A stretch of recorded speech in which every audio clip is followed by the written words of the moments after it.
like to see the war stop. And I think the war will stop at some point that won't be in the too distant future. Right now we have a problem with hostages. We're trying to get the hostages out. We got quite a few of them out, but it's a long process. It shouldn't be that long. We have a big problem that we've done. I think I'll ask Pete to maybe talk about it for a second, because a lot of people are asking. The Houthis, we've been very tough and very successful militarily. We've really damaged them badly. These were people shooting down ships and other things, by the way, flying objects like airplanes. And we've put a major hurt on the Houthis, which nobody's been able to do. We've really hit them hard, and they know it, and they don't know what to do. And it's every night, night after night. And we've gotten many of their leaders and their experts. They're experts on missiles. I mean, they actually make missiles. Nobody thought that, but they make missiles. They're highly sophisticated and they're very tough, but they've been very badly damaged. Nobody else was able to do that but us. Pete, you want to discuss that, please? Yes, sir. It's been a bad 3 weeks for the Houthis, and it's about to get worse. It's been a devastating campaign, whether it's underground facilities, weapons manufacturing, bunkers, troops in the open, air defense assets. We are not going to relent, and it's only to get more unrelenting until the Houthis declare they will stop shooting at our ships. And we've been very clear with the Iranians as well. They should not continue to provide support to the Houthis, and that message has been made very clear. So we have a lot more options and a lot more pressure to apply, and we know, because we see the reports, how devastating this campaign has been in them, and we will not relent.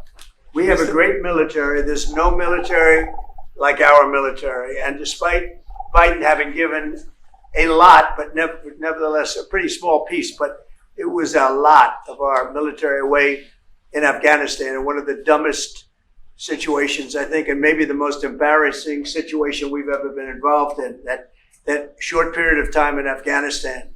What a disgrace that was, but left a lot of our military behind, left. You see them in their annual parades where they're parading trucks that are armor plated and different things that they can't, but it's many billions of dollars we left behind. But despite that, we have a tremendous military. That was a very small portion because we rebuilt the military during my first term. And we have great things happening with our military. We also essentially approved a budget, which is in the facility, you'll like to hear this, of $1 trillion, $1 trillion. And nobody's seen anything like it. We have to build our military, and we're very cost conscious, but the military is something that we have to build, and we have to be strong because you got a lot of bad forces out there now. So we're going to be approving a budget, and I'm proud to say, actually, the biggest one we've ever done for the military. We're cutting other things that were under Doge, but under a lot of other. When you look at a woman getting $2 billion for environmental, and it had nothing to do with environmental, and they had $100 in the bank, and they give her $2 billion. Many of those cases, all that stuff is going to be cut out. But we are getting a very, very powerful military. We have things under order now, the likes of which we've never had before. We've never had the kind of aircraft, the kind of missiles, anything that we have ordered. And it's in many ways too bad that we have to do it, because hopefully we're not going to have to use it. But the military is very, very powerful, and it's going to remain that way. High level, very high level, yeah. We're dealing with the Iranians. We have a very big meeting on Saturday, and we're dealing with them directly. You know, a lot of people say, oh, maybe you're going through surrogates or you're not dealing directly, you're dealing through other countries. No, we're dealing with them directly, and maybe a deal is going to be made. That'll be great. It'll be really great for Iran, I can tell you that. But hopefully, we're not going to have to get into that. We are meeting very importantly on Saturday at almost the highest level, and we'll see how it works out. Please. Is the immigration, sorry, Mr. President, is the immigration plan still on the agenda? Which immigration? From Gaza. From Gaza. All it is a concept that I had that I think is good, and now people are copying it. You know, maybe you want to tell people are talking about the Trump plan. Gee, why don't we do that? Would you like to answer that question? I think what the president talked about is, first of all, to give people a choice. You know, Gaza Gazans were closed in.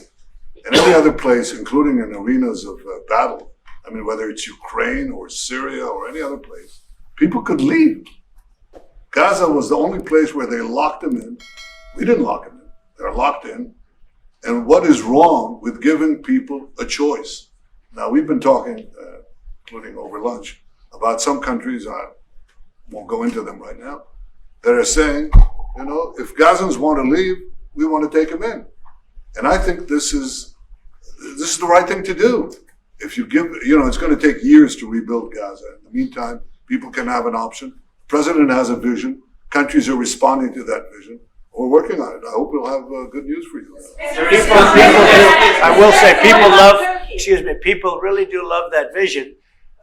It's a long-term vision, but so importantly is to have that be a safe field, because you're right smack in the middle of the Middle East. You're right along Israel. It should have never, ever been given away. It shouldn't have been given away by Israel.